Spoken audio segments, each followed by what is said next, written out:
Hi, and welcome to another episode of Django Chat. I'm Carlton Gibson, joined as ever by Will Vincent. Hi, Carlton. Hi, Will. And today we have special guest Adam Johnson with us. Hi, Adam. Hi, Carlton and Will. Thank you for coming on. So, Adam, you're going to have to tell us about yourself. So, who are you and how did you get into Django? Let's begin there. Yeah, I am a member of the core team since 2016, but I started working with Django back in 2012 at my first full-time job, Memrise. Since then, I've worked with Django at other companies, Yplan, Timeout, Genus AI, and now I am a contractor offering services under my company, AWS, Adams Web Services. So now in university, had you done anything with web frameworks before Django? I actually started building my first website when I was 11 years old. As a little freelancer, I was paid a very small sum for building the podiatry website for a friend of the family's business. And then when I was 16, me and my brother set up a shareware service offering a game creation software as Red Spark Studios. And for that, we had a PHP website with no framework. So I'd kind of experienced the world of frameworkless web development, just and PHP. throwing some files on a server. Yeah. The classic PHP. Yeah, crack open the template, open the tag, start writing some stuff. Yeah, that's good. Well, I wanted to ask you about, you mentioned Memrise. So I was at Quizlet, I think at the same time, or maybe some overlap. And Quizlet was a PHP no framework site. So, oh, really? Because it was originally built in 2005, the founder when he was in high school. So there was lots of learnings around that fun. But it's still going. It's scaling. So what was? So had it developed a kind of internal framework, or was it? Yeah, I think it was just pieced together. Is the honest answer, and sort of Frankenstein, and that's not uncommon, especially when the creator was young and it was pre these really great PHP frameworks like Laravel and stuff. So it was hosted on Joyent servers. So.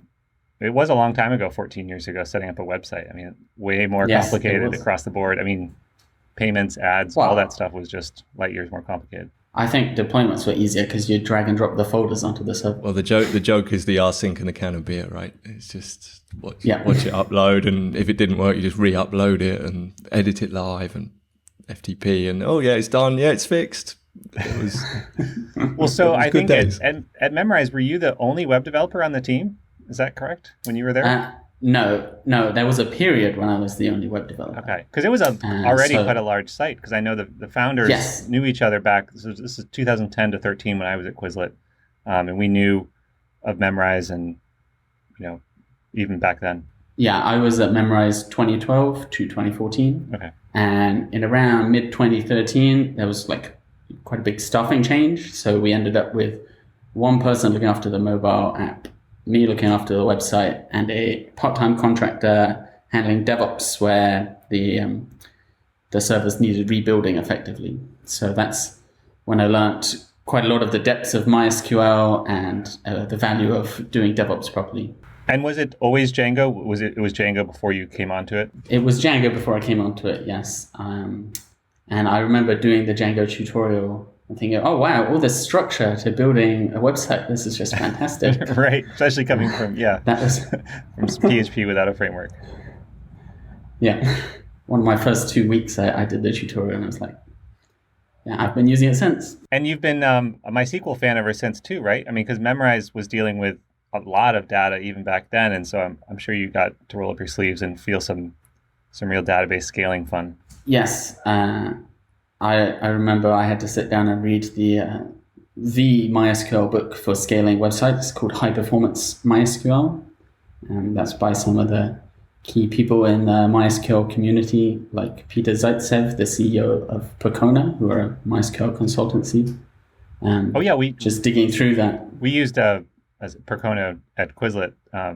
We had them at the highest tier of retainer, and they were very needed. Yeah, we hadn't quite hit that scale, I don't think, when I was working there, but we had a lot of data. Like one table was 100 gigabytes. Oh, wow. Well, we also had, again, growing pains. And it's been a long time, and Quizlet's big, and so I don't think Andrew minds me telling this, but at one point we didn't really have much permissions. I mean, we had 2 developers at the time, or when I first joined, 2 developers, and Andrew went in to delete a record and dropped the entire database by accident. So that was that was a fun 5-6 hours, and we called it Percona, like, hey, we need some help here. You know those backups you said we had? Yeah.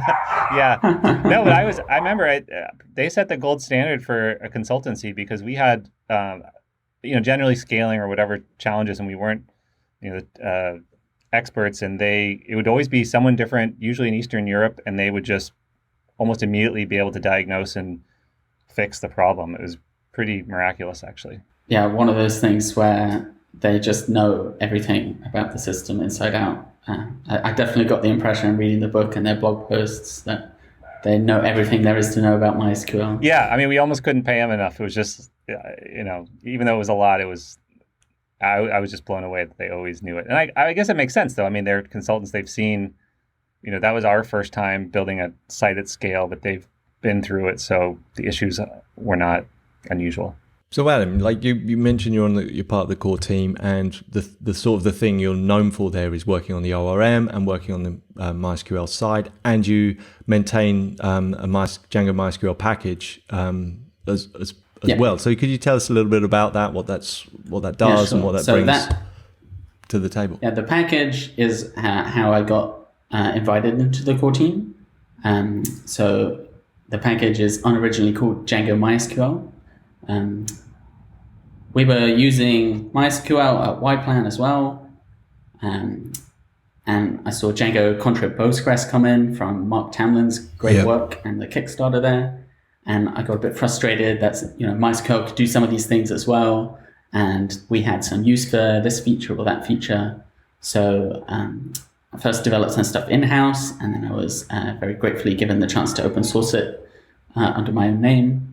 And then it kind of snowballed from there. I tried to cover as many features as possible. I found it quite enjoyable just writing Django fields and things like that, and making a package well tested. And then at the third Django Under the Hood, I had quite a long chat with Josh Smeaton, who's also a core member. And a few months later, unexpectedly, I found myself invited into Django Core.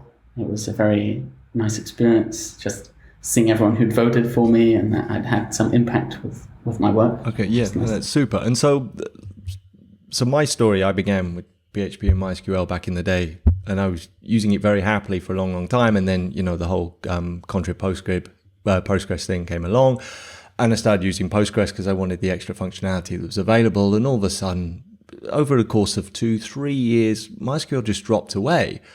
And I think now, for me personally, and I think Postgres now is in a position where it has a lot of the mind share, but it's not necessarily it may be the most capable database or not. But what has MySQL got to offer for us that perhaps we're in this Django world where Django comes packaged with this extra functionality for Postgres?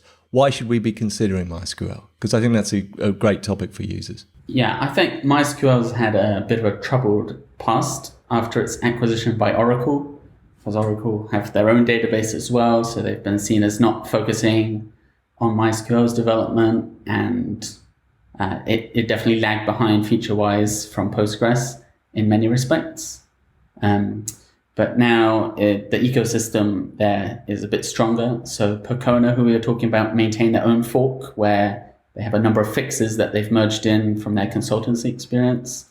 And then there's MariaDB, which is a completely hard fork at this point that implements features faster, has a faster release cycle, and is effectively the Postgres of the MySQL world at this point. And so it's fully open source. And if I'm a user, should I really be looking at MariaDB? If I'm, At this point, yes. In my recommendation, at least. If you're maybe more of a corporate user, you might still want to look at MySQL because Oracle's bigger, and maybe it'll be easier for you to get a contract with them. Right, okay. You can get a support contract, that kind of thing. Yeah. Right. But I think MariaDB's in a better position going forwards. The The place that I think MySQL shines over Postgres still is in replication. Okay. So Postgres has had like a load of different replication methods in the past, and then they've eventually merged one into the core after changing their minds that replication should be something the server should do. Right, okay. Whereas MySQL has had it from the start and is a lot more flexible. One use case I've seen a few times is having a replica of your master database, but still being able to write to it on perhaps a different table. And you can't do this in Postgres. One of my clients who I'm with right now, they just like dump and load the database every hour or so into a replica so that they can have a writable replica. The take home there would be that for scaling up for big data, you think MySQL's is more competitive in that area. Yeah, okay. I think there's probably more big distributions of MySQL in the world than Postgres by quite a lot of. Yeah, I mean, I don't know. Orders of magnitude. Like Facebook is MySQL, YouTube is MySQL. I don't think, last time I looked, none of the Alexa top 100 were Postgres. Right, okay, and that's got to tell you something, you think? Yeah. Yeah, okay, interesting. But maybe that's also just like sampling bias, right? Like maybe these companies started to exist and scaled up and fixed MySQL on the way. And if you wanted to create a big company, you could also use Postgres and fix the problems on the way. Okay. And so out of the features that Contrib Postgres gives us, what does django-mysql give us? I think it about matches it. The key thing is the JSON field, which you and I are both mentoring for an implementation in core that works on all database backends. Yeah, so hopefully that will be in 3.0. It's close. We should get there, hopefully, fingers crossed. Yeah, but when I started, like Postgres had it, MariaDB had just implemented it, and MySQL, but it wasn't clear that there's like complete overlap with all the databases yet. So if you're on MySQL or MariaDB today and you want to use a JSON field, then you can use django-mysql. Yeah, okay. And I mean, the thing is as well, like anything that's in the core ORM is going to have to support all the four databases. Going to have to support MySQL and MariaDB, Postgres, Oracle, and SQLite or SQLite,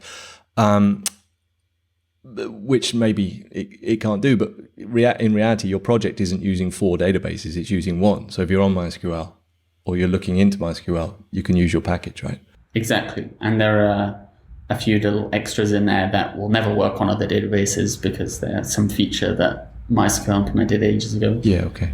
One thing I found useful is the user locks.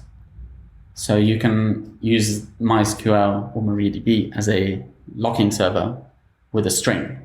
So you can create a lock per, say, user if you need that.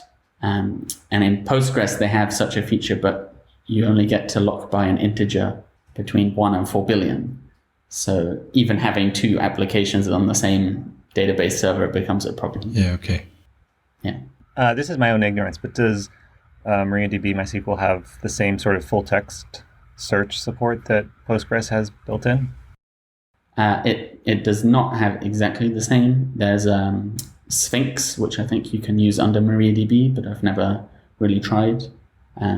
It has a basic full text search, but it's definitely more basic than Postgres is. Yeah, but I mean, back in the day, I used to use that, and that was like kind of the okay first, poor person's search that you could use it, and it worked, and it was not bad. And if you didn't want to scale up to a proper search engine. Well, I asked just because I'm giving a talk at DjangoCon this fall where I need to learn a little bit more about the Postgres options because I'm aware of them in the abstract, but I haven't implemented myself. So that's sort of an excuse to get to do that. Always a good idea with talks, be like, I wish I knew more about this. Let me propose a talk on it. Yeah.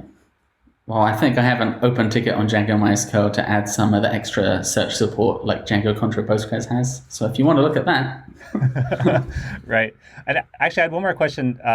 Since you're both core, you guys mentioned Oracle still gets support. Who's working on Oracle in the open source world? Like, how does that keep up with, the other ones where you have folks like yourself, Adam, who are doing such great work? a sort of an open question. Like, is it just sort of chugging along? Because I don't get the sense that anyone on their free time is, keeping Oracle current with Django. But well, no, like Marius is our sort of who's the other Django fellow at the moment. He's our sort of Oracle superstar. He knows it really well. He knows all the different versions, and the new versions come up, and he makes sure it's maintained. And he, if an issue comes in that, there's some incompatibility with Oracle 12 point whatever, and he's in there and he knows the details. And without Marius, we'd be in trouble there. He really takes that on. Okay, yeah, we haven't had him on the show yet. No, I don't know him personally, but I assume there's one or many people doing that work to keep it up. So I was just curious who they were. I think at this point it's one. I know Josh Smeeden used to, but changed job and then doesn't want to touch Oracle again, effectively. I think that's what Oracle does to people. No, but like we have to get Marius on now because we're not going to defend it, but he will defend it, and he's like, look, it's not so bad, it's nice, it's got these things, and he'll tell us all about what the positives are. Well, and shouldn't Oracle fund Django a bit as the only paid database? Cool. Yeah, don't get me started. Yes, they should. Yeah. Okay. Yes. I think you're more likely to see Microsoft funding before Oracle funding. Well, on that note, hosting, there's a bunch of questions we wanted to talk to you about. So I think in particular, AWS, right? Is that the one you? Yes. AWS as in Amazon Web Services. Yes, Amazon, not Adam. So we've done an episode good. or so yeah, talking about this, but what's your take on Amazon Web Services versus platforms as a service like Heroku or Divio? How would you, if someone came to you for advice, how would you advise thinking about that? And then maybe we can get into some horror stories or production stories of using them. My general advice these days is that a PaaS is the solution people are looking for. Heroku, Divio, they work great out of the box. Heroku and Divio have both also contributed to Django and definitely keep their integrations working and their tutorials up to date. There's also Elastic Beanstalk, which is the PaaS from AWS.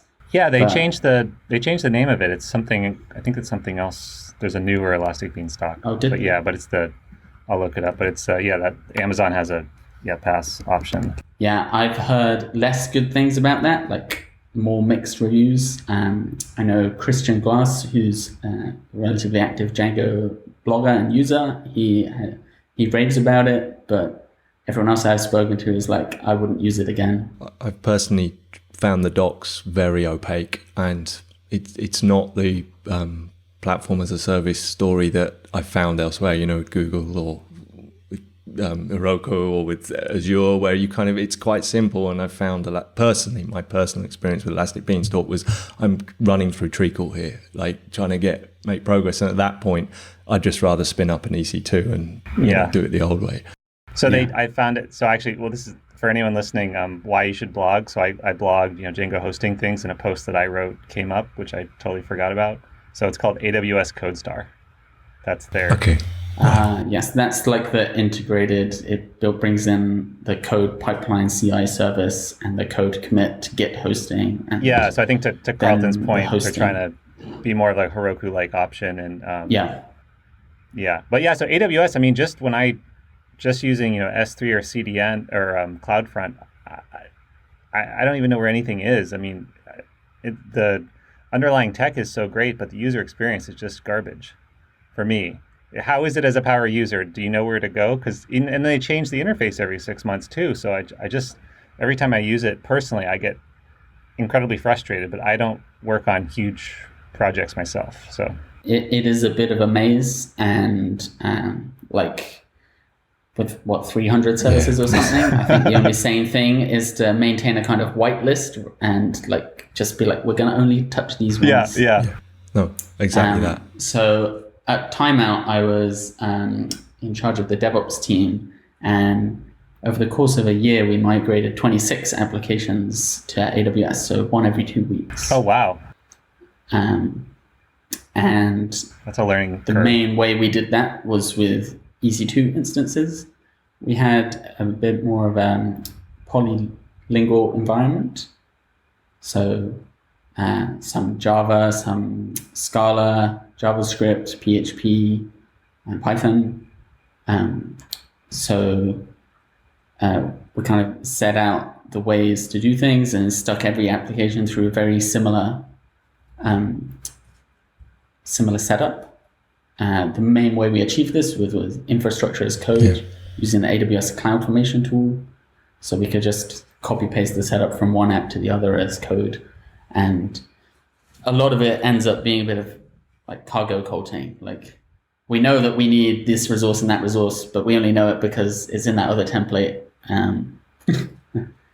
But like you don't like, so interesting you say use CloudFormation rather than I don't know, Chef or Ansible or whatever, because it Ansible on top. Right. Okay, because it's sort of tied into the Amazon system then, right?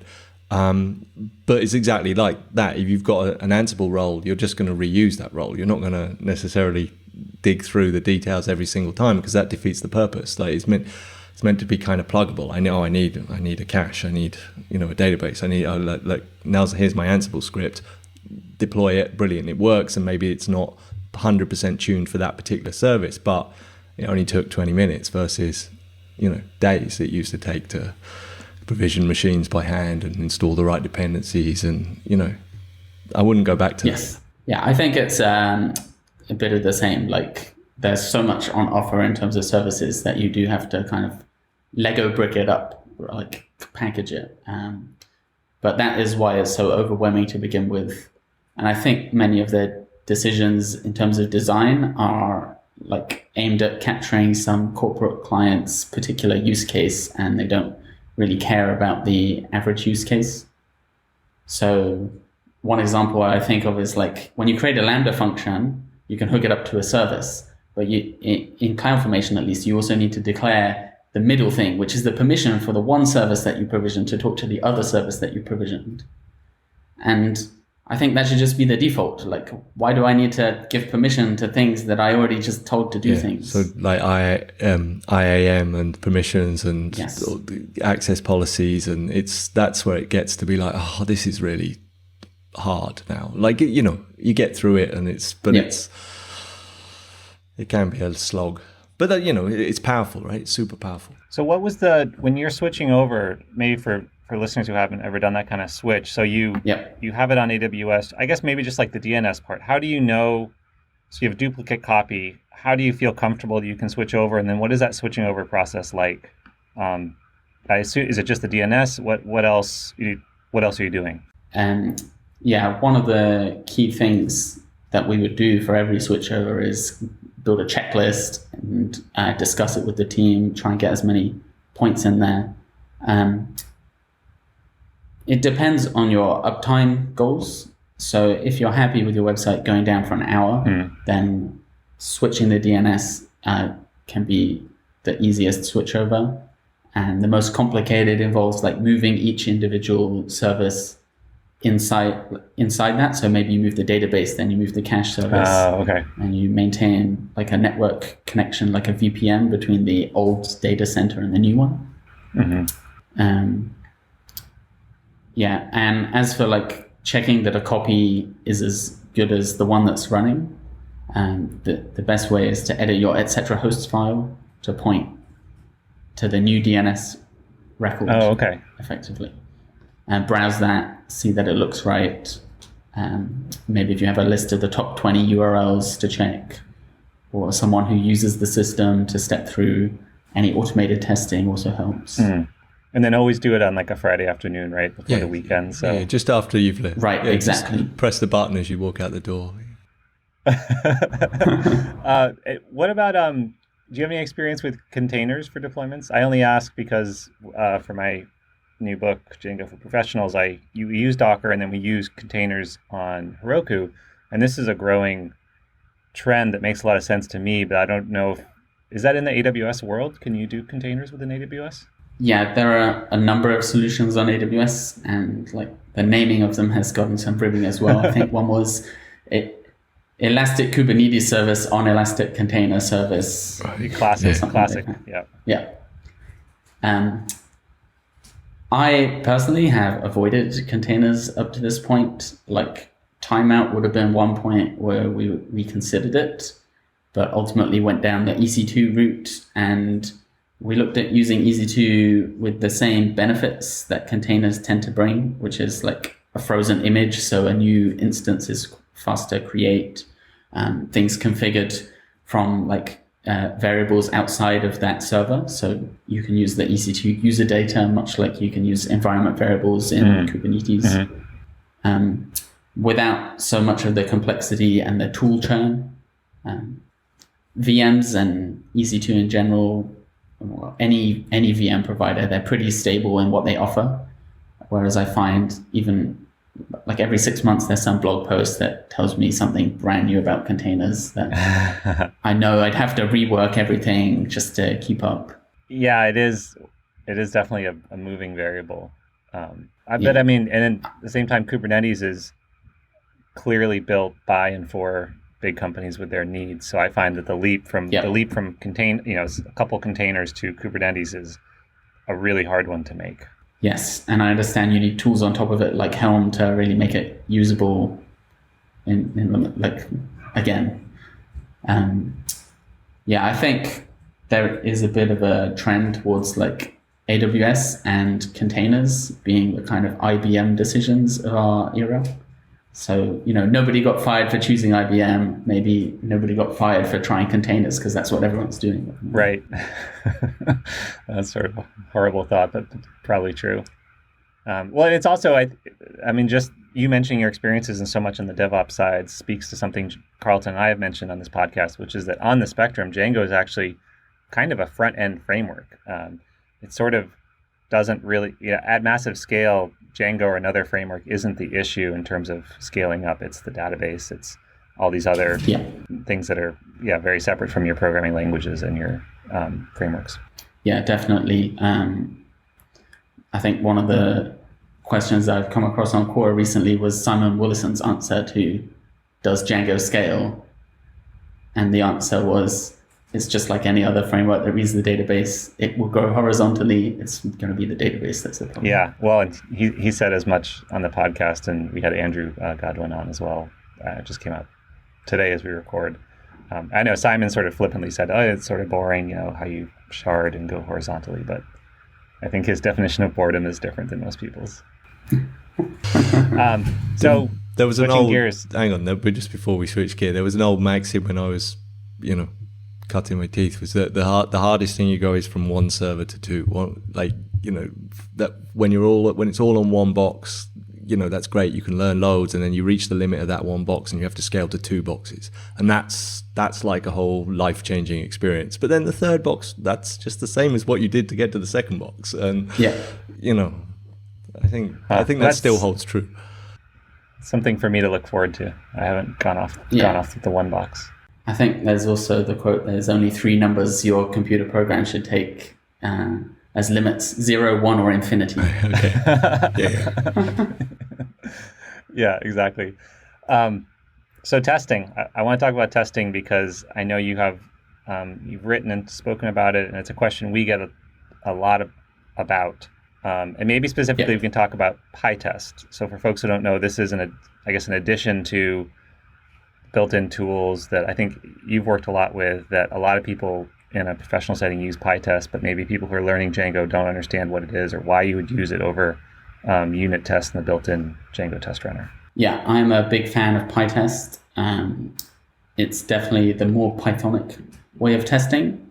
I remember learning Django's unit test and having done a lot of Java at university, I thought it was quite natural, but then I came to realize it doesn't really fit in very well with the rest of more like idiomatic Python code that I was writing in my views and models.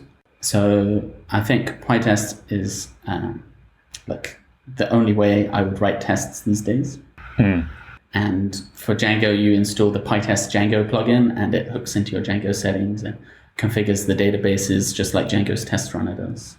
Yeah, I mean, I would agree anecdotally. I think almost everyone I know running a production site uses PyTest.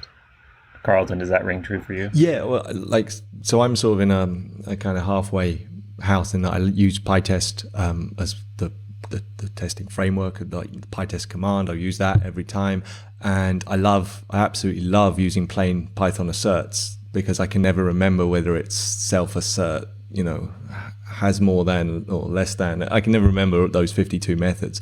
I can just about remember assert equal, assert true. Assert num queries is kind of handy in Django land. But I'd much rather just write assert some Python expression and then, a message that's kind of handy. But the thing I still do quite like and still use a lot is unit test cases, because I like them to use them to group. So I'm using PyTest to run them, and I'm using plain asserts inside the test cases, but I'm still using that unit test class because for the grouping that it gives me. And that's just sort of where I'm at. It's not a religious thing. It's kind of where I've reached. I haven't delved into the further realms of PyTest with the fixtures and the parameterization and those kind of things, which all look really cool, but are just one more thing for me to learn at this stage. Well, Adam, you have a nice blog post on speeding up Django test cases, right? Yes, I wrote this post last week. Oh, is it that? Okay, yeah, I saw it. I guess it's the 15th of July. Yeah, so we'll link to 9 days ago. Yeah. We'll link that in the notes. Yeah, this was with a client recently, EV.energy. They're an electric vehicle charging optimization company. I hope I've done them justice in that explanation.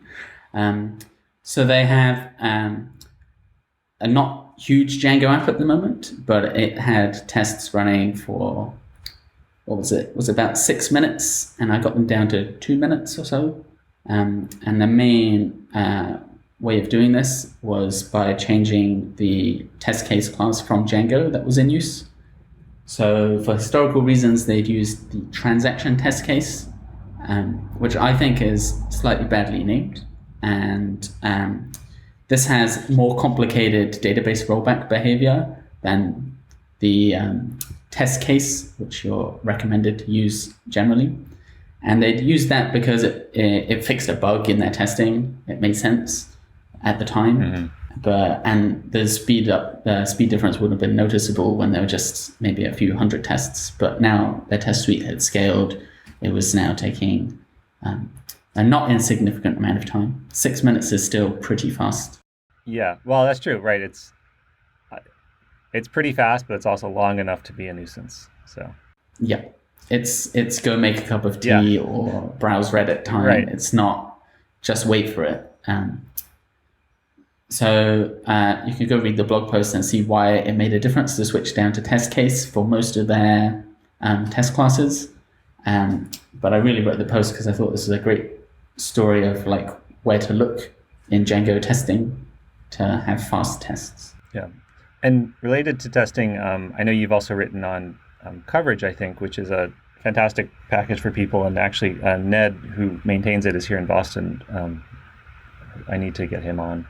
But could you talk about coverage? How would you describe coverage to people who haven't used it before? Sure. So coverage is when you run a program and you keep a record of which lines were run. This isn't so easy in compiled languages, but Python makes it relatively easy. And Ned Batchelder, who creates the coverage Python package, has maintained it for many years at this point, maybe 10 years or more, maybe.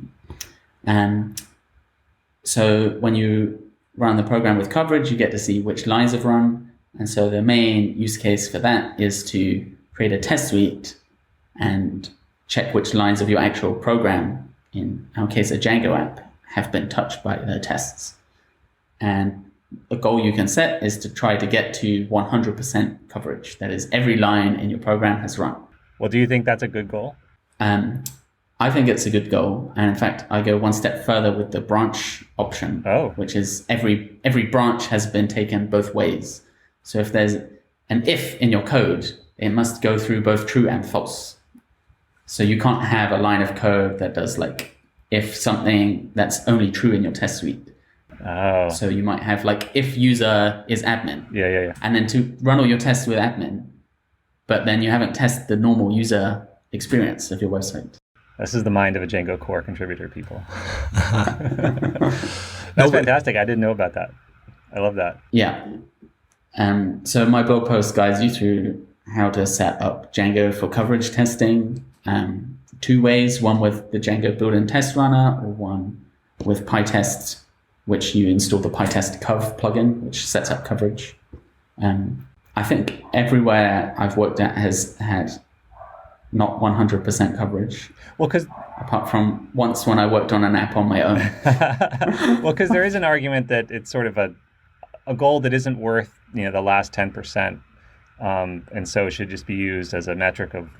That's kind of why I asked. I've heard people espouse that theory that the last 5-10% isn't worth the time. I think it depends on the last 5 to 10% of what we discussed. Yeah. If you're building a nuclear power plant, I sincerely hope you have better testing than just 100% coverage. You're testing 100% of the scenarios, hopefully. But this is the software quality versus cost issue, right? So everyone's always like, software engineering doesn't deserve the name because it's impossible to build reliable software. It's not impossible. There are standards. NASA have these standards which you can use, but they cost 5 times as much to build the software. So you take that to a company and say, hey, we're going to build it to NASA standards. They're just going to throw it out the door, and they want it shipped quickly. And if it's got some bugs, it doesn't matter. It's that there's always that. Same thing with uptime. Going from an hour to, a second or something is exponential in cost and time. Yeah, like 1 9, no problem. 2 9s, yeah, no problem. 6 9s, that's hard. Yeah. Well, and related to security, I also wanted to get a chance to talk about your talk you gave at DjangoCon Europe this year on security headers, because I liked how you which folks was fantastic. Which is fantastic. A couple people before you had said security is boring, and you emphatically made the case that it is not. So perhaps you could give the highlights of that talk. Sure. So the talk, which has a corresponding blog post, goes through how you set up 7 different headers on a Django site to make it more secure. This is to pass a grade on a website called securityheaders.com, which is by a security researcher called Scott Helm, and will help you get some assurance that you're keeping your users secure. Security can be seen as boring because it's often checking some boxes or re-auditing things you've already written. But I like to think of it from the perspective of a hacker. I kind of got into web security as a teenager on a website called hackthisSite.org, which I checked recently. It's still up. Oh. It teaches you the basics of all the different attacks hackers might run. And then these security headers that you can activate in Django, 4 of them come out of the box. They help you protect against all these relatively basic attacks. And if you're running a Django website without these headers on, you're definitely at more risk. They're very well known, simple attacks that you can protect against. Yeah. And the defaults there are these are things you have to turn on, or these come turned on automatically? So some stuff is on by default in Django. I think of the headers is only the X-frame options that is set by default. Yeah, if you run the deployment checklist, these will spring up, but most of them, and this is only top of mind because I just wrote these chapters for my book, most of them are turned off by default. Yep. And I opened a ticket after my talk to consider turning them on by default from Django 3.0. How's that going? Because that sounds like a good idea. Did we accept that? Yeah, I haven't got around to that, but I think Marius took a stab at it recently. Well, I think the challenge for maybe beginner intermediate folks is setting up the local and the production environment for testing, because you want different things in both environments, and that leap, do you do it with containers? Do you do it with different settings files? It's not it's not the responsibility of Django core to explain that, but I think that's probably the hardest part of doing that, because everyone does it a little bit differently. I think some of these headers are perfectly safe to activate both locally and in production.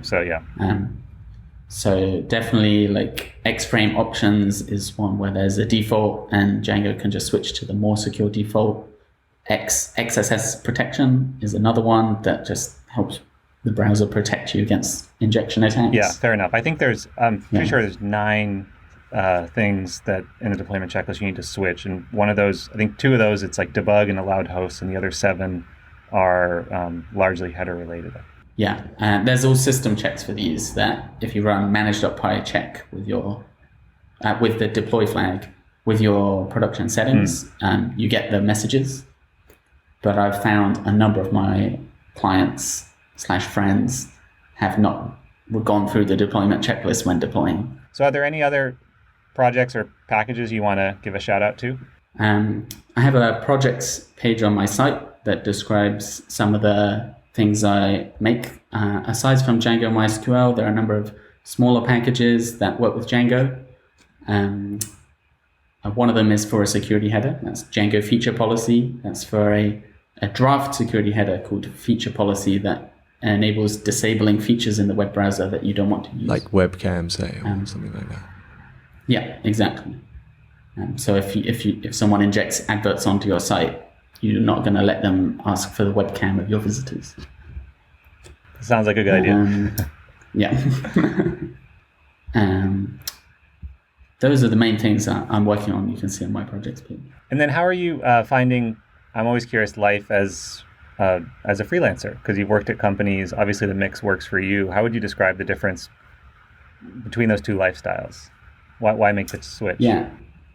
I made the switch in January mostly because I wanted to explore the ecosystem a bit more, I might say. So I find it quite stimulating to jump between different projects and help people out in various capacities.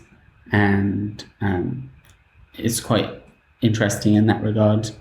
Also, I think it's helping me make some better decisions for Django core. I'm no longer stuck on one big website that I'm thinking about most users are ending up not doing this, not activating these security headers. So hopefully I can feed that back in. The lifestyle wise, at the start, I didn't have much work coming in. I found it a bit stressful thinking about how am I going to pay rent this month or pay for that. But on the flip side, it's a lot more flexibility and freedom. And when work does come my way, sometimes I'm turning it down these days. Yeah, so. I mean, the interesting thing with freelancing is the pipeline is that you've got to always see what's coming up next. And, you know, if you get sucked into a current project and don't work the pipeline, you're suddenly, if the project finishes and you've got some money and you've got a nice break, but you haven't got any work coming in, it's like, I needed to be doing the client development, the business development work whilst the other project was still going on. And learning to manage that is, you know, it's the freelance, but it's the business side of freelancing. Yeah. Well, there is a middle ground where you work for a consultancy, so they sort of tee up the projects for you, and you sacrifice a little bit, I guess, in terms of pay, but you don't have that. You don't have to spend all that time on business development and marketing and all the rest that does. You know, it can be challenging, right, to spend all day teeing up projects and not actually coding and not actually getting paid. Yeah, I've got a number of friends who do contracting that way in London. It seems to be quite a popular way of moving developers between projects as well. And a lot of companies are engaging with that. Yeah. Great. Well, Adam, thank you so much for taking the time to come on and share all your work on Django with us. Yeah, super. Thanks for coming on, Adam. That's great. Oh, and we should mention, Carlton, for people who want to listen to the podcast, you can find it on your favorite podcast player. It's on djangochat.com. And if you have feedback, you can leave it on the site, or on Twitter, we're at chatdjango. So again, Adam, thank you so much for taking the time. Thank you, Adam. Thank you very much for having me.